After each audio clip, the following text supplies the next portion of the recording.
Bam! What's going on, folks? MC is in the house. So what is going on? I am Justin Garcia, also known as Master Chim. You guys know that. You should know that. If you have not yet signed up for my email list, do me a favor, go to masterchim.com and do that, because I send an email every day, and it's free. And I'm doing 4 things at once in my head, which is why it looks like I am somewhat cognitively delayed. This thing stuttering on saying the word cognitively is ironic. Today I'm going to go over mission. I have a here he is, the man himself, Voodoo Man. All right, so Voodoo Man, for those of you that are watching, and I know you guys are going to be jumping on as we go along, so I'm just going to get started here. But my man Voodoo Man is the one that sent me a request saying that he was getting asked what mission was and wanted to get my take on it and put it out there. He thought it'd be a good idea to share it, and I agreed. And I just so happened to have this show every single week, so I decided to do it here. All right, so what are the housekeeping? All the relevant links and everything are in the description. If you guys are watching on YouTube, good to go. If you're watching on one of the Facebook channels, then do me a favor, just comment or give me a like or something. I always want to make sure my sound is good. It looks like the video is coming along great. All right. John Hillman, what's going on, brother, man? Good to see you. No Name, afternoon all from UK, needing a motivational stuff from Master Chim for the gym. All right, so let's try and get that done. Jamie, what's up, my man up in Canada? Good to see you. So let's get a little fancy pants here for a second. And just a good warning. What's up, Jesse? I'm going to warn you guys, I am not super tech savvy, so if I fuck this up, I promise you I will unfuck it shortly thereafter. So let's add this to the stream. Okay, bam. All right, that's not that bad. What about this? Yeah, that makes it look a little bit more presentable. So this is page 109 from TRIBALNOMICS. And if I had my shit together a little bit more, I would, at that point, cue showing you the book. But you guys know I am the author of TRIBALNOMICS, and it is basically my take on the dynamics of tribe and how I think every single man, I could say individual, but most of the time I speak to men, every single man could benefit from understanding how those dynamics work, what those motivations are.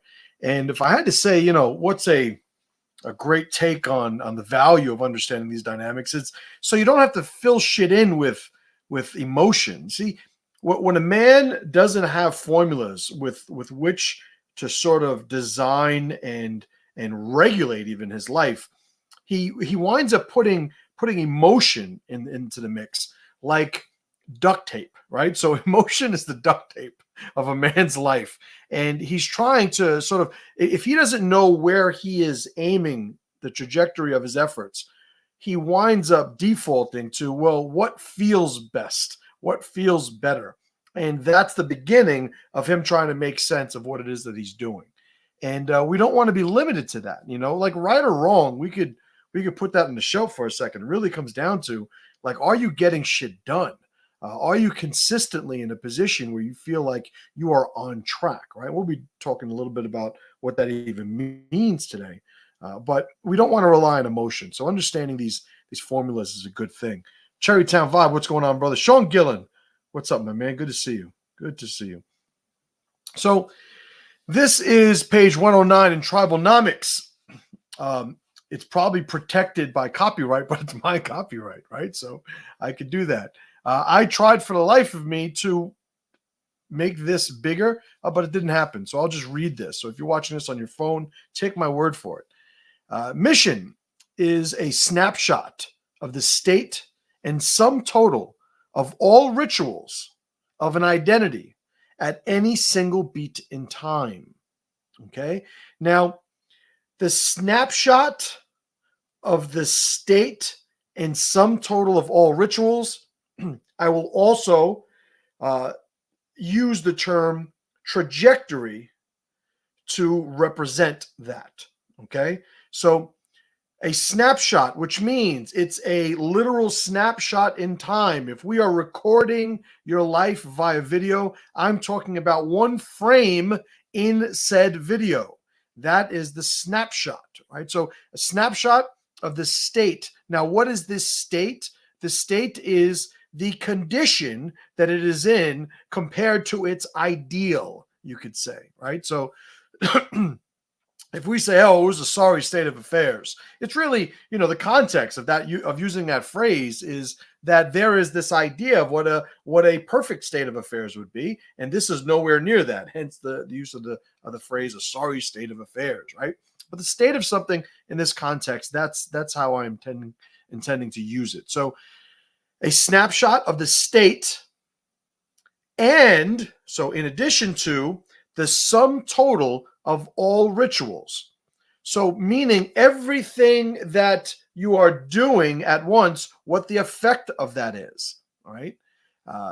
If I am talking about, right, I just lost a bunch of weight these last couple of years, and I started tracking my calories and macronutrients and stuff, and there's something to be said for, it's like, well, listen, you can eat whatever the hell you want so long as you meet these numbers, right? So the numbers is sort of like the sum total of what it is I was trying to do with my eating, and everything that I ate, drank, whatever, also connected with what it is that I did in burning calories off. That sum total, whatever, that was the final picture that I'm alluding to here. And just the same rituals in our life, we're doing this, we're doing that, we're doing whatever it is that we're doing that falls under the heading of ritual. What the sum total of that is added to this idea of mission, right? So mission is basically, in one beat in time, what the state of an alliance is, an identity is, or it says that in the definition there in the book, along with the sum total of the effect of everything that you're doing at once, right? So we could say the mission is then the trajectory of an identity at any single beat in time. The trajectory of an identity at any single beat in time. All right. So I'll be honest, if I'm looking at this page in the book, and if I were to re-edit this, right? So maybe Tribalnomics, the second edition, when that eventually comes out, not that I started writing it already, but maybe I'll swap those things out. Maybe I will put in parentheses snapshot of the state and sum total of all rituals, and just say mission is a trajectory of an identity in any single beat in time, right? So to add a little bit more clarity. So I hope that makes sense. So when we're looking at first just the core principles, right, the definition of what it is, we start there, right? So what is the purpose of mission? What is it that, why is it that we should be in touch with what our mission is? Well, if we want to get to a certain place, we could say the desire, the plan, the intention that we have with that final place automatically describes or creates a mission. And how we conduct ourselves, measured in the state that we are as an identity and the sum total of all our rituals, will determine whether or not we are on mission. So in order to have a mission, we need to have a goal, right? And I've said in this book, I've said in many of the video series that I've made, a goal is really nothing more than a target, right? A target to sort of aim the trajectory of your efforts, right? So it's, are we on path? Are we stable while on that path? That process is being on mission. Now, I describe, or I should say I measure mission using my RPS formula. And the RPS formula stands for ritual, procreation, and survival. And this is a way to sort of quantify what those efforts are, right? And RPS, ritual, procreation, survival, that is the mission of an identity. And the RPS formula allows us to remind ourselves that the P, the procreation of RPS, means that we constantly need to be sort of replenishing our identity. And I'm speaking in generalities because this can be scaled to different levels. If we're talking about an individual, it's like, yeah, there's certain things you need to do at an individual scale that satisfy the procreation aspect of who we are as an individual. And it's not making babies. No, that would start getting into the next scale, which is tribe. The procreation scale in the individual, or the procreation aspect of the individual scale of this, is I need to get enough sleep. I need to be healthy. I need to have sort of control, or at least a functional relationship with my consciousness, with the abstractions, the stories that my unconscious is writing constantly, that I am reacting to constantly. I need to have a functional relationship with that process. These are all procreative aspects of what it is that's going on, because it allows me to continue to be me as time goes on, right? So the S, the survival aspect of the RPS formula, is survival. That means anything that we have, we don't lose, right? So on an individual scale, survival is, it might be protection. It might be protection from external threats. It might be, again, some sort of medicinal or therapeutic ritual that allows me to sort of stop a healthy aspect of who I am from eroding, right? And denigrating into nothing. So even on an individual scale, we see the RPS formula played out. And obviously procreation, survival are two things that we need, because ritual, although some of those rituals are procreation, some of those rituals are survival, ritual also describes all the things that we do that make us, right? So on an individual scale, we're pretty much born with an understanding of this is what's going on. This is what I have to try and keep moving forward. But when we start getting into tribal aspects, let's talk about a bad, or I would say a negative, right? Negative. I don't like using negative in that way. I'll just say bad, for lack of a better term, but simple, clear term. A bad identity on a tribal scale would be a government agency, right? So a government agency is created. Let's say, right, we have, I don't know, let me make something up that's not too controversial. Let's say we have to keep a tally on how many cars there are, right? And they create an agency of car counting, right? And they think of some cooler bureaucratic type of official name, but it's basically the agency that was started to just count cars. Now, as soon as that agency is born, it is an identity, right? That agency is an identity. What it does, what its rituals are always going to be twofold at a minimum when an identity is created. The first aspect, the first ritual, is going to be what it is it was created for. So if it's the agency, the office of counting cars, they're going to count cars, right? We pretty much expect that to be the thing that they're going to lead with, right? That was the impetus, the reason why they were created in the first place. So that's always going to be the first ritual of an identity. Well, what was it created for? But the second aspect of any identity that's created, which is how bureaucracy and government starts to expand and become, a surplus of ineffectiveness, is the ritual is self-preservation, right? So they need to do what it is that they were going to do, right? That defines them as being them. And they need to stay alive, right? They need to preserve their identity.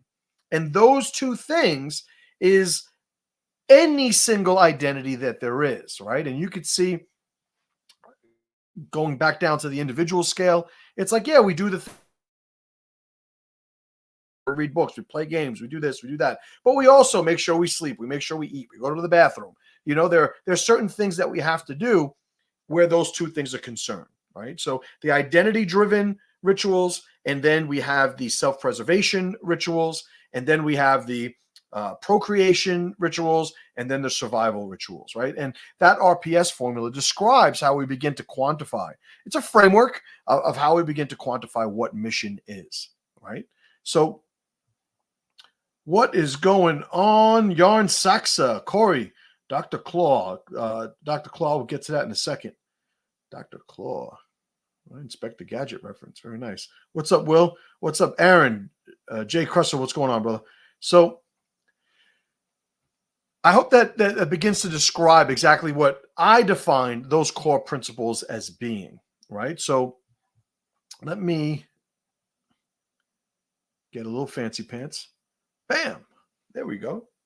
All right. So shit is working. I'm figuring this out. All right. So another thing that we need to describe or understand is, well, what is the purpose of mission on a tribal scale? We could start by defining what is tribe. I'm not going to put up another page in the book.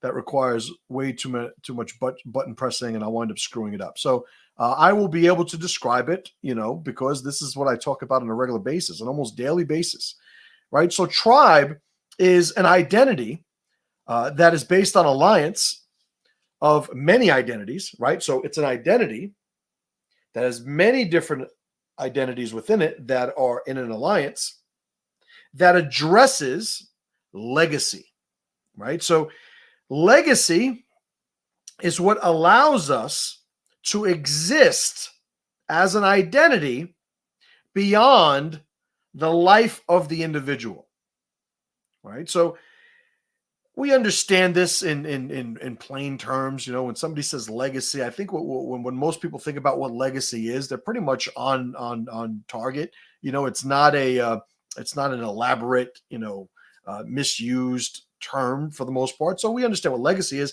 But when I use the term tribe, right, I am specifically talking, and I say when I'm using the term tribe in the context of all of tribalnomics, I am talking about the alliance of individuals that addresses legacy. Now, that doesn't mean that every single group is a tribe in that definition, because not every group is designed to address one's legacy, right? So if I am with a bunch of people in the elevator, right, and everybody gets in the elevator on the ground floor, I'm going to the 9th floor, he's going to the 3rd floor, she's going to the 12th floor. We all have an alliance while in that elevator. And you might say, well, you guys don't even know each other. How are you going to have an alliance? Well, we all agreed to a sort of, I would say, minimum sort of modicum of courtesy and civilized behavior and the mannerisms and the niceties of interacting with people who are strangers. That's something that maybe we all share in common. We all act a certain way. If I say good morning to a person, they might say good morning back. If they were to look at me and go, what do you mean? That would mean there's a little bit of offset, but that's not the case, right? So there is an alliance between all of us, because even though we don't know each other, we're all agreeing to abide by this system, this enveloped system that allows us to interact productively, even though we don't know each other, right? So there's alliance there. So when I say tribe, I'm not talking about any general alliance. I'm talking about an alliance that is designed to address an individual's self-preservation driven need for legacy, right? So when we have in-tribe missions and ex-tribe missions, and X is external, right?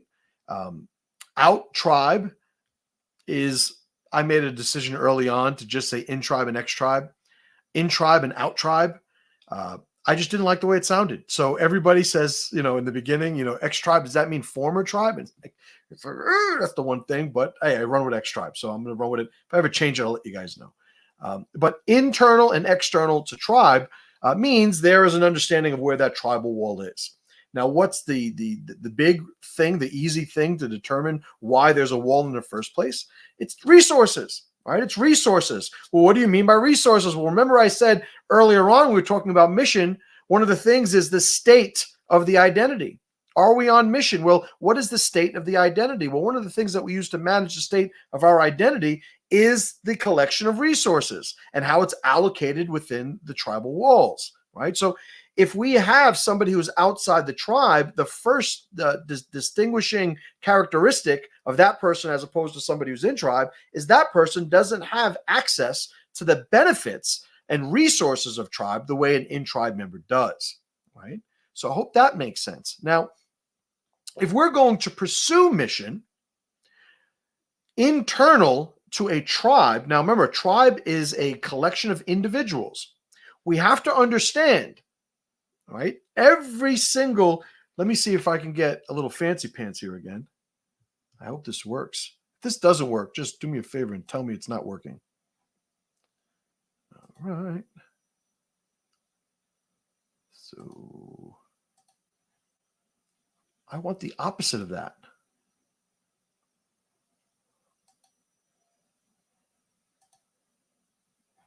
So if I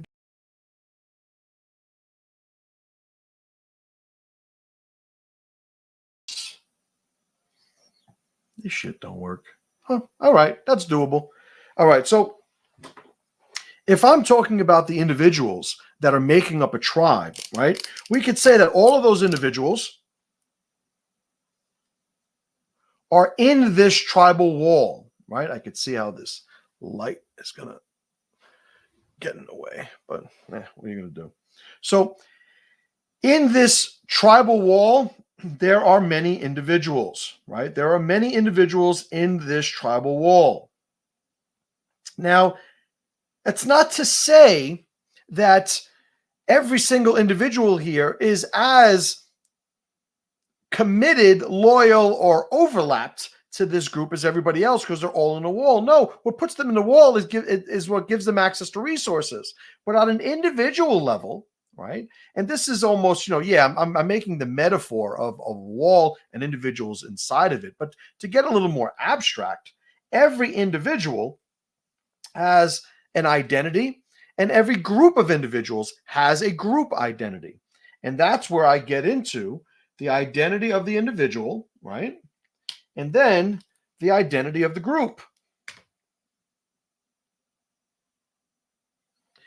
Now, the individual has a whole bunch of aspects to who they are that's in common with the tribe. But then there's always going to be this offset that is not part of the tribe. And every individual in this group has overlap and offset.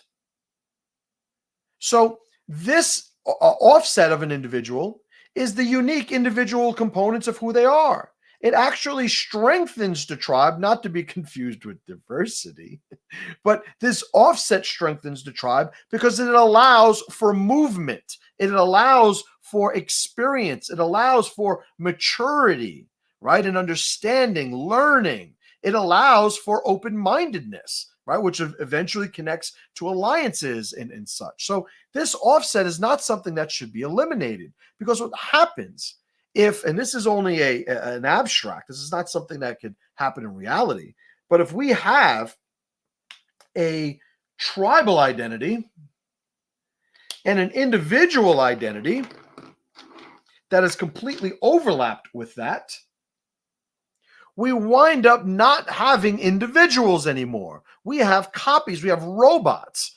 We have a group of individuals who have stopped thinking as individuals. And now that's all fine, but it's almost, they become parts of a body.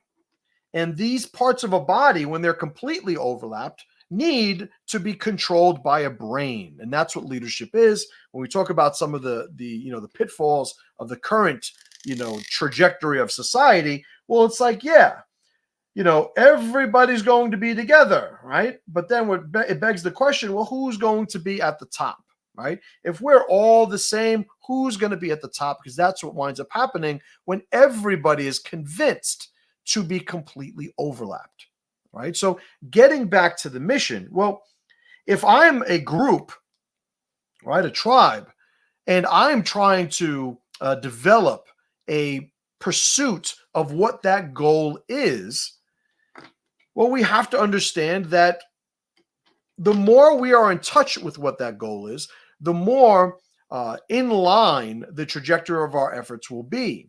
If I am part of the, I'm just going to say football team, right? I know the mission of the football team is going to be to become the best football team I could be, so that when we enter football games, we beat the other football team. and we are victorious, and we are constantly becoming better, more in tune, more in sync. That is the mission of the football team, as an example. So anything that we do is going to be driven towards that understanding of the goal, right? That is the target that decides the trajectory, right? The aim of the trajectory of our efforts, right? Well, on a tribal scale, and this is you, your family, your crew, everybody that's connected to your legacy, we have to have an understanding of, well, what is that goal? Certainly, part of it is going to be self-preservation, which you've already described. But beyond that, how is it that we are going to determine what it is that we should be doing in the first place? And this is where morality comes into play, right? So if we talk about morality, morality are these transcendent values, and I will eliminate this just to get back to my big ugly mug. If we're talking about morality, we're now talking about, well, how is it that we determine where we should be moving toward? When we use the terms good and bad, that is in reference to a target. That is in reference to a standard, a value that we have. And good can be described as things that are overlapped or in pursuit of that target. Bad are things that are offset or a distraction or not on target from that standard or value, right? So morality plays a huge role. Who you are in terms of who you stand for, what values you represent, are going to lend themselves significantly to what the mission of your group is. Because at a minimum, it allows us to say, I should be like this instead of like that. And the foundation of mission begins, well, what are the things that I'm doing to maintain that relationship, right?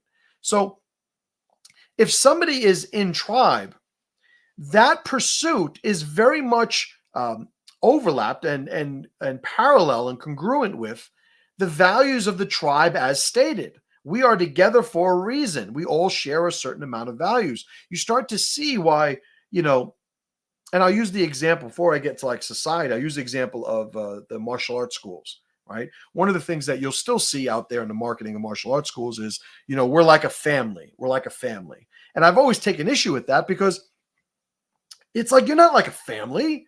Can I join your martial arts school? I show up, I pay $200, I put on a uniform, and I'm in your family? What's the value of your family then? Right? I would always say, like, no, we're certainly an alliance, we're certainly a team, but if there is a family to be found, it is not right at the wall of somebody joining the school. It is much more internal to that, right? It's circles inside of circles, right? And I made that reference and allusion, alluded to that in the book, right? So we have to understand that when we are in tribe, there are certain things you are going to have benefits to that people outside the tribe don't. And how we manage that is the people outside, we understand that they don't have access to those benefits. We can articulate why these benefits are worth anything to begin with.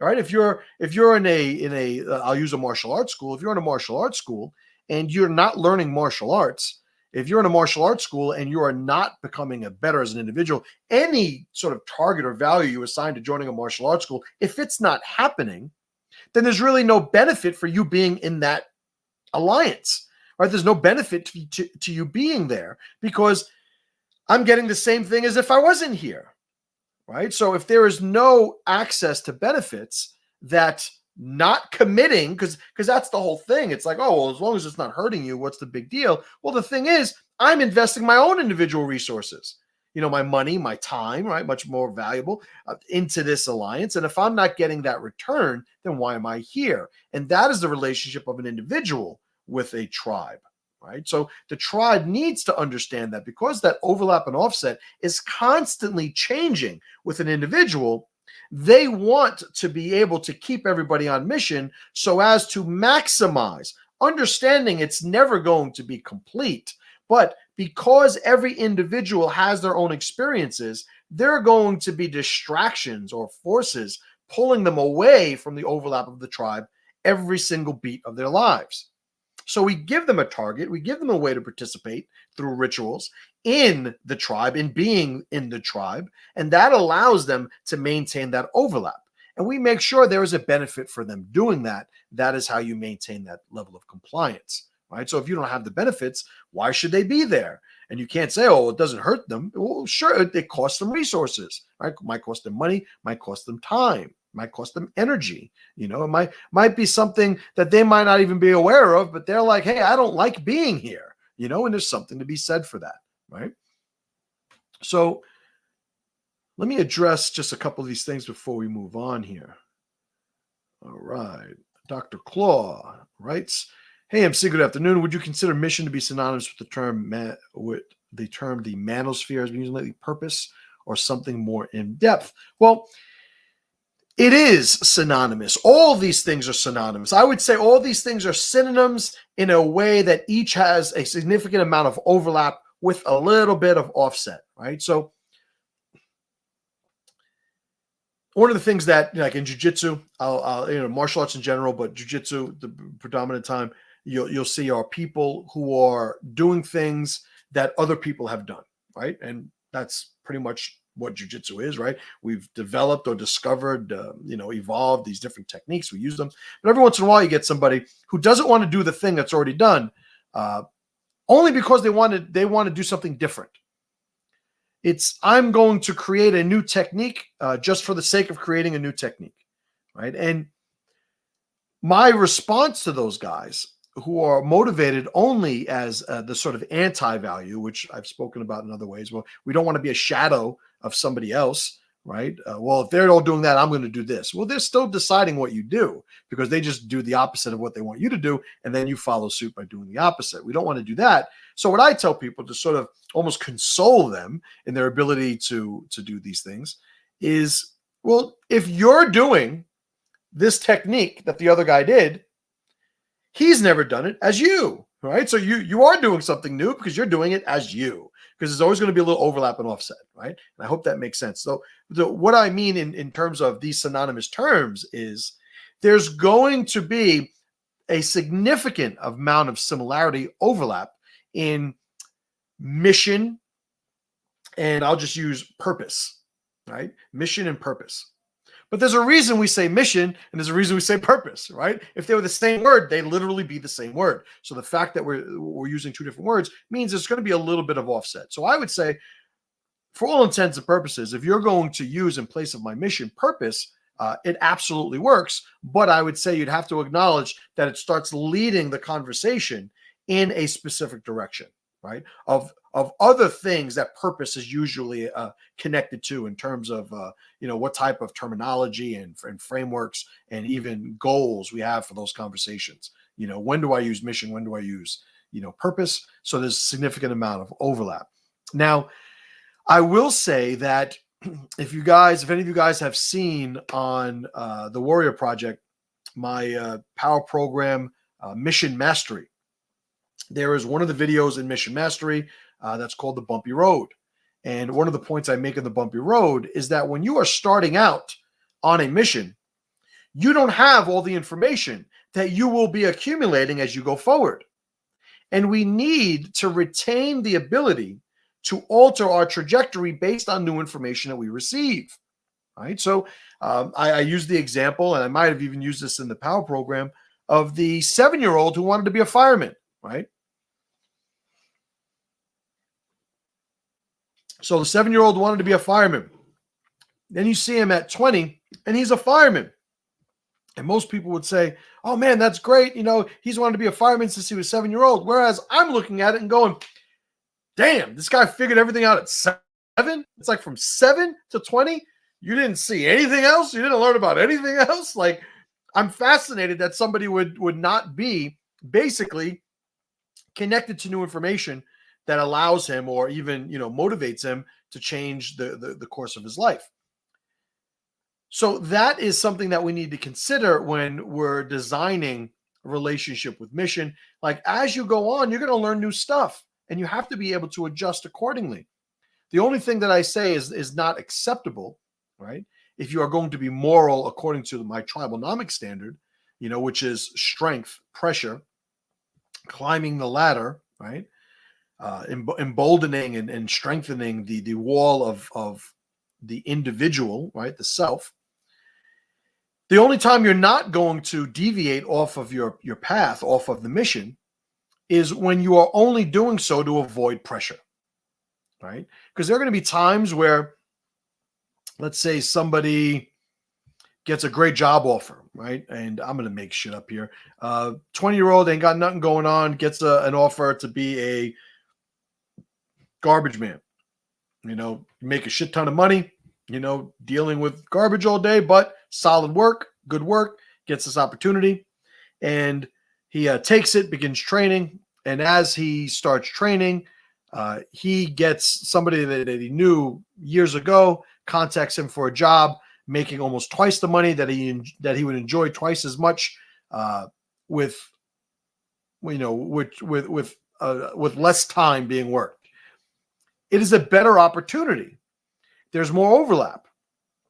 Now, that would be a case where it's like, well, I'm doing this job, the garbage man job, because of these benefits. If this other opportunity offers more benefits, meaning it does better at acquiring the values that I'm pursuing the first job for in the first place, it's like, yeah, that makes sense to go over there. However, let's say you wanted to be a garbage man, and somebody offers you another job that has less money, working a little bit more hours, but it's a lot easier, right? You don't have to deal with garbage. You don't have to tell people you're a garbage man, which is still a thing, right? Well, then I would say, well, you're doing this job for these values. You're a garbage man because of the benefits that it provides you. The only thing this other job, were you to leave this, the only thing that it would accommodate you with would be the things that you articulated as not being the purpose of going for this first job in the first place. So this is not a lateral or a better move. It's just a move that allows you to avoid the pressure of doing this hard job, in which case I would say you should never do that, right? So these things need to be accommodated in some way, but saying, this tunnel vision of, I don't care, this is what I'm going to do, this, like, well, that's a tool that should be used for very short-term missions, right? Because that tunnel vision, a lot of times it's not about, I'm staying focused on this. Well, the other side of that is that you're ignoring everything around you. And for a short time, that would make sense, but we would know that you can't live the rest of your life that way, which means that we know there's a time where it goes from good to bad, right? This tunnel vision. And usually I would say, in my experience individually and helping, coaching other men, it's like that type of tunnel vision is useful for very short-term type missions, right? It's like, hey, you are in boot camp for, 3 months. It's like, shut the fuck up, finish boot camp. You finish that, and then we'll worry about things after that. Like that's something that it's like, yeah, I need to do this. If I'm going to do this at all, I got to do the whole thing, right? Or it almost defeats the purpose of doing that. That tunnel vision sort of makes sense, right? So, but beyond that, there's a certain point where it just becomes a point of diminishing returns, right? Let's go down. Aaron says, this all reminds me of this bit from email yesterday. Ask yourself if it's worth doing, as it provides a return that you can understand. Number 2, ask yourself where it is on the priority list right now. Absolutely. And, the priority list right now, what that does, an understanding of that is, it stops you from having to debate with people whether or not something's worth doing. And I usually use the kid with the flies around his head starving in Africa. It's like, we got to help him. And then, like what you could say is, yeah, I agree. But we got a whole bunch of shit to do. Where does that go on the list? And okay, so we're going to do that instead of this. Well, no, I have to. All right, your kid needs braces. Should we send the braces money to the kid who's starving in Africa? Well, hey, my kid really needs braces. Oh, but this is a starving kid.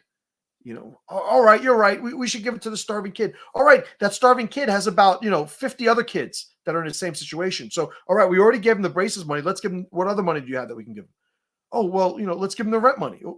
Well, I need to pay my rent. These kids are starving. All right, but if I don't have my rent, like, where am I going to live? Well, You're in America. It's like, it's all right. You can go. There's homeless shelters. They'll feed you. You know, that's fine. There's a certain point when individuals are going to go, well, no, that's too much. There's a limit. If there's a limit, then that means there's a priority, right? And there's a relationship that needs to be developed in that where that priority is concerned. And ultimately, I'm just an advocate for determining what that priority list in the most functional, pragmatic way. It's not that I want the kids to starve in Africa. It's that I understand I don't have the resources, the wherewithal to be able to help them. So I don't lie to myself or create a morality that's contingent upon me expressing how I'm going to do all these things for them, because there's just not a lot of teeth, to that mission. You know what I mean? So I appreciate that reference, Aaron, because I absolutely agree. All right. All right. Jay Cross says companies will say that when it comes to coworkers. I have realized that is false, and I assume that you are referencing the "we are family" bit, right? And sure, but understand too, what is it that they're saying? They're saying the thing that they think will overlap the individuals to what their intended mission for these people are, right? So I know that I remember once going to a martial arts like business conference, and there was a guy who I have a tremendous amount of respect for. His name is Dave Kovar, and he was talking about the PCP method of helping students in class. And PCP is praise, correct, praise. And if you want to help a child in this case the most productively in a way that's sustainable, where you pressure them without breaking them, right? Because there's a difference. You praise them first, you correct them second, and then you finish on another praise, right? That's the PCP method.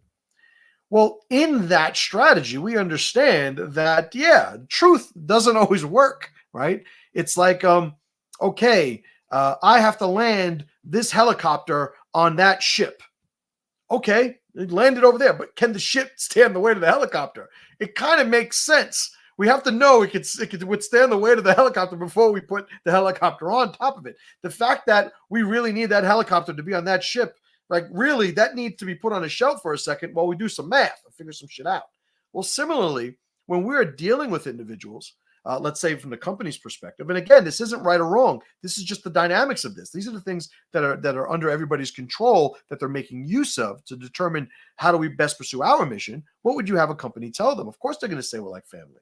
They're not going to say, well, listen, we're going to pay you guys a bit of money, as little as possible. We're not going to allow you guys to discuss, your different pay with each other, because then you guys will have more of an argument for each of you getting paid as much as the guy who's getting paid the most. So what we'll do is we'll incentivize the guy who pays the most to not say anything to other people. And we'll tell him if he tells other people what he makes, that we'll reduce his. Like, this is what a company's going to do. Why? Because strategically it makes sense for them to do it. Anybody that would say, oh, but that's wrong, that's this, that's that. It's like, why are you assigning or expecting morality from a company?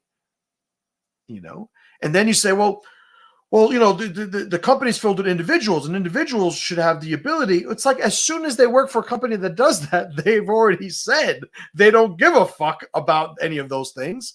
And what they will usually do to sort of avoid, any accountability where that's concerned is they come with the famous line, "I'm just doing my job." I'm just doing my job. Hey, I got a job to do. I'm just doing my job. And it's like, all right, that's fine. To me, my whole thing is, if you accept money and participate in a group, an alliance, a tribe even, that does things that define itself as an enemy to me, like, there's no individual representative of that thing that does not get what that enemy dynamic is going to give them. It's like, I've never been in the military, but I can imagine, you go to, you're on a battlefield, and there's Army A and Army B against Army B, and Army A goes to Army B, and at some point you say, oh, I'm only going to shoot the guys on Army B that have faces I don't like, or I'm short, right? I'm 5'5". Anybody over 5'6", 5'7" is going to get it. It's like, we don't make that sub distinction, right? There is not that subcategory, right? We treat it in its entirety. And that's what I'm talking about here. Like a company, of course, is going to say what it needs to say. And the people who are a part of that, like they're in it to win it. They're in it to win it. That company doing that shitty stuff, if they benefit from doing that shitty stuff at a higher level, all those individuals benefit also. So why are they not accountable for what the company does as a whole, right? And when we remove that accountability, we remove the consequences. That's how you sabotage an individual's mission, because he builds an artificial and almost fraudulent relationship with its reality. He thinks he could do shit and not pay for it, right? And we, scaling up to society today, we see that, all over the place. Voodoo Man writes, companies need to add in some kind of emotional attachment to the workplace. It doesn't work in practice. But if they get any one person to buy into net game, because otherwise no one does. Right. And it's like, of course they're going to do it, because the answer is why not? Why not? If there's any return on the investment, why not? Right. Like, you guys got to understand, when you start studying persuasion and marketing, manipulation, copywriting, sales strategies, NLP, even psychology more generally, like, there are things that just work. There's a reason why I'm using this software, right? And on this software, I don't think, this is part of my feedback here. But like, you'll see the color schemes that are being used.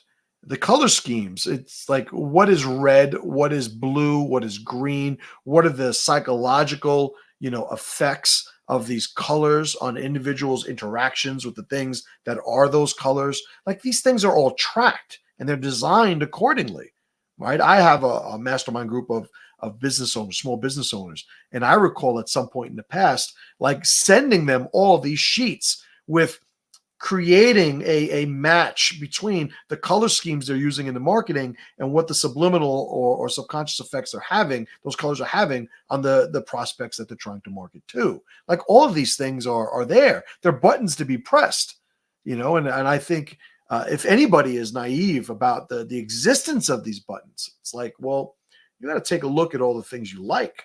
Like, think of all the preferences that people have played a role in. Like, why does everybody like McDonald's? Because McDonald's convinced you to like McDonald's. First with the maybe the symbolism, the imagery, then with the convenience of it, the affordability of it, then with any chemical, persuasive element that they put into the food to make it taste better, really salty, the MSG, like all these things.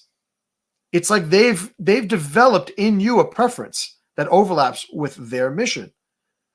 Again, right, wrong, it doesn't matter. Just to ignore its existence, I think, is dishonest, right? Naive, maybe. Cherrytown Vibe says, right after I take a sip, this is all coming out so fast. Are you saying that the individual's missions drive their involvement within a tribe? Of course. Absolutely, right? So Cherrytown Vibe is a student at my academy in the Bronx. And I will tell you, right, Magoo is his nickname in the school, Magoo, if we started doing capoeira and we started doing some shit that didn't work and we started dancing and we started, talking about, like, listen, we're not going to touch anybody anymore because, I think that's violence and I want to practice nonviolent martial arts, making shit up. There's a certain point where your individual mission would not overlap significantly enough with that mission of the tribe that you are a part of, and you will opt out. If you don't opt out, you are going to become a traitor to the tribe, right? Because you are going to represent yourself at that point as somebody who's down with the cause, but individually, you're really not. So why would an individual do that? For access to resources, right? There might be, your friends might be there. That's not a good example. Let's say that there's a girl you wanted to date, right? Never date anybody in your school, by the way. But let's just say there's a girl that you wanted to date in the school. Let's say that you needed something to do for an hour while your kids were in school down the block. And this is the only thing that's worth it. So it might as well. Like, there's a whole bunch of reasons why you would still do it, even though you don't believe in the mission of the group, right? So Like I've had people who I've helped tremendously over the years, who some of them even have schools now that they don't even invite me to their schools. Why? Because they got what they needed, apparently. Like, why would they need to preserve that alliance beyond what they got? Right? That's what they wanted. They got it. There's no reason for them to keep the alliance anymore. Right? So there's a certain point where the individual's overlap and offset needs to be understood by the one who is leading a tribe of those individuals. Because if somebody, like, I remember when I first started the school, it was, hey, well, if somebody doesn't want to train here, I don't want them fucking to be here anyway. And it took me a while to get back to that because that's where I am now. But now what I fucked up was in the beginning, I didn't understand how money played a role in that, how, an individual's dues played a role in that. And so now it's like, yeah, if you join my school, there's going to be a commitment. Why? Because the commitment allows me to keep the school open. It allows me to put all these benefits for you. If I ever got to the point where that became less of a factor, I would have less of a commitment necessary. And over the years, I have done that. The commitment we have now is significantly reduced from where it was, a decade ago. Why? Because I'm in a position where I can facilitate that and still stay open, right? But I have to understand that if the individual doesn't want to be there, so like, let's say somebody signs a contract for 11 months, right? Or 12 months, right? 12-month contract. And on month 6, he's like, I don't want to be here anymore. It's like, all right, well, is there anything we could do? Like that? No, I don't. I'm not training anymore. I'm not. Okay. So what do you want me to do? Well, you got to let me out of my contract. Well, why would I do that? The whole point of signing the contract is that you said you were going to do this, even if you didn't want to do it. Because if you didn't want to do it, then why would you sign a contract? You sign the contract because you're going to commit to doing it. Or by doing it, it means honor the contract, right? It's like, well, I didn't know I was going to quit in 5 months. Well, why would I have a contract then? Why would I have a 12-month contract if you were just allowed to walk out of it in 5 months? Like, how do I now structure a budget in a business if I allow people to just opt out of a financial agreement whenever they see fit? And obviously, this is an ongoing dynamic that needs to be managed because some people, they don't understand even what a contract is. They walk in, they sign a piece of paper that has all the terms there, and they're like, yeah, I'm just going to do whatever I have to do to get what I need. I signed a bunch of student loans at 18 years old like that. It's like, well, what are the terms? What are the interest rates? What are the things? Is that? No, it's like, if you sign this, you can go to college. If you don't, you can't. It's like, okay. That was my level of understanding at that point. And similarly, that's how people act, nowadays. Not everybody, but there are people who act like that. So yes, and absolutely, the individual's mission drives their overlap, right? Involvement is, we can use that, but their overlap with the mission of the tribe, right? So that's something that needs to be accommodated, but it's a good thing, right? So I don't think that diversity is a strength, but I understand that offset or individuality is a strength because it allows a tribe to not fall under the control of one individual, right? And that was the illustration that I made earlier, right?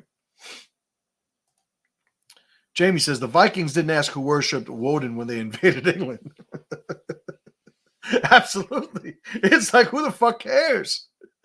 Oh, that's perfect. So the thing is, we have to understand if you are an individual who is looking to lead a moral life, right? I said one of the drivers of a mission is understanding what a good life is, what a moral life is. And if you look at where you are and what that, we could say, model or ideal life looks like, we could then design a bridge from here to there. That bridge is the mission. That ideal moral life would be the goal or the target. And in managing a movement towards that goal on our mission, we're going to need resources. A natural life does not ignore the need for alliance with other individuals. I'm a loner. I don't need anybody. Okay, one and done. One and done. Once you're dead, that's it. I told you, like, loners are losers. I was such a loser as a teenager. My favorite comic book character was Wolverine. Why? That motherfucker healed himself, could beat everyone's ass, and had no connection to anybody. Did what he wanted. No, it wasn't beholden to anybody. Very, very endearing to me as an angry teenager in the Bronx during the 80s and 90s. So if we understand that as an individual, in order to pursue our own mission, our own moral life, we need the participation of allies, then that begs the question of how we are going to most effectively navigate those dynamics. And that is where I basically planted a flag on what it is that I do. How do we do that? How do we have such a clear understanding of who we are that we're able to effectively connect with other people in a way that benefits us both? Yeah, but I don't need anybody. Well, okay. Nowadays, I heard somebody, and I'm not going to say his name, but it's a channel that I watch. A lot of his videos are very good, but I understand that some of these guys, they're so well-intended. Like a lot of these self-improvement, YouTube channels, and not like Ryan Holiday's an asshole. Like he's just a fraud. Anybody following him, like you shouldn't, unless you're also a crazy liberal, but I don't want to get too distracted. But there are other channels on YouTube that also effectively share other people's information, right? Poems about other people's poems. But they do it in a way that's sincere, a way that's in good faith. They're being honest, intellectually honest. But every once in a while, you see these sort of biases. And I would say that a lot of them aren't even aware of these biases, where their own preference, the offset from the material that they're sharing, is sort of infused into the material. They're presenting it as, a valid interpretation of the original creator's intent. And that's just not the case. And one of the areas where you see this is an individual who thinks somehow that, having children is not part of an individual's moral life. And I could say having children because that's the most natural, we could say of it. But it's really legacy. This idea of we have to connect. There is so much that we get from all of those links in the chain before us. To sever that connection as we move forward, do whatever you want. But we cannot say that we are not less because of that. So an individual that ignores legacy is less than his potential would be in the expectations placed upon his life, right? Or the way that his potential would look at whether or not he's doing a good job. It's like, why would we just throw that by the wayside? We see that now. I'm not the first guy to talk about, women in the workplace. Like these women have made so much money, have done so many great things. And I'm not saying that they're not capable. I'm just saying that, number one, if we did this on a high enough scale, society suffers significantly because these women are not, participating in these, in making children and raising children, mothering children, and society would certainly suffer from that, as we are, I would say, on an escalating basis right now. But anybody who would argue against that and say, well, we don't need to do that, it's like, well, this is where the aquarium comes in. It's like, no, you don't need anybody else only because the aquarium is here, and you gotta include that in your position. It's like, well, nowadays I don't need anybody else because I have everything that I need and I could do. It's like, well, you are also in a society that is giving you access to things that, should that society lapse, fall by the wayside, or exile you from it, like you would be completely alone and incapable of doing any of the things you claim to have the inherent ability to do right now. So it's like, yeah, I'm my own person in society. So long as society will have me, like that needs to be included. And all I'm saying is not having any of those conditions put on an individual's relationship with who they are. We see that, yeah, we need other people. We need other people, right? If we're going to develop our lives, our moral lives, to the highest level we're capable of, right? So, what else? On Sachs says, great show. I'm not a man, but these things are very useful to know. I understand things better in this perspective of mindset. Thank you. You're very welcome. You are very welcome. And again, a lot of these things are universal. Sometimes I speak specifically to men and men's issues, but a lot of these things are universal at the individual scale. And I just happen to talk to more men than women. Yarn Saxa, I mean, your name is Yarn Saxa. Like, there is a certain connection to that. So even though you may very well be a lady, you have more overlap with the type of things and the type of mindset that I have to begin with. So you look at most women today, and a lot of what I say doesn't resonate with them, because I'm not that they don't believe in these things or they can't benefit from it, but I tend to not say it in the way they like to hear things, right? I think that's a good way to say it, right? Cherrytown Vibe. I'll make this the last comment. Yeah, but MC, what about the person who's the outsider? What if a person wants friends in a tribe but can't find acceptance? Well, you have to understand, number one, from a tribal perspective, you really look at the access to benefits. Do you have access to the benefits? If the answer is no, then yeah, you're an outsider. If you want to develop access to the benefits, then you communicate this to the tribe. You communicate what is the barrier of entry? What is the cost for inclusion? What is it that I have to do to participate ritual-wise to show that I am overlapped as an individual with the tribe's overlap or with the tribe's mission, right? So if I'm somebody who, like, there's times I remember walking through the Bronx, 15 years ago with my school, and seeing a guy, 25 years old, has a car, probably coming back from work. He's in good shape. Like, I go up to him and go, hey, do you train MMA or jiu-jitsu? And if he said no, I'd say, why not? Like, you have kids? No. You married? No. You work? Yeah. Like, listen, I got a school over here. Like, start training. Like, you're a fucking capable, dude. Like, ain't nothing going on. You got your shit together. Like, this is something productive. Keep you, focused. Like, I would walk up to people who I recognize as having overlap to the people I wanted in my school, and I would communicate that to people. Right. So it's something that we need to connect with. It's like, well, am I going to, do I want to join this group? Because this is what you get a lot of times too, is people want access to the benefits, but they don't want to participate at a functional level of overlap with the rituals of the tribe. If it's a school, they don't want to train. They don't want to, sometimes they don't want to pay, right? I'd say it's the secret of getting good at martial arts. Pay your dues, show up to class. That's it. Pay your dues, train. That's it. Sometimes people don't want to do one of those things, right? But they still want access to the tribe.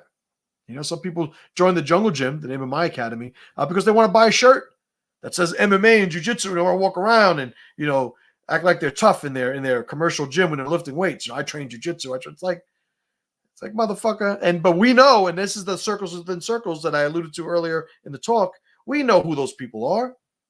By the way, each one of them can modify how they conduct themselves and enter into those smaller circles, right? And become more overlapped and have more access to the benefits that we offer. But it has to be up to them, right? Because the individual has to do it. I can't mandate that they do it, because then I lose the spirit of who they are, and I almost become responsible for them now, right? And that's not how we scale, right?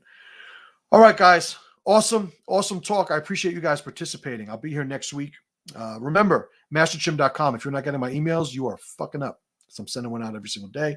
I think that's it. We'll stop there, and I'll see you guys next week. So thanks again. And as always, brothers and sisters, pressure to power.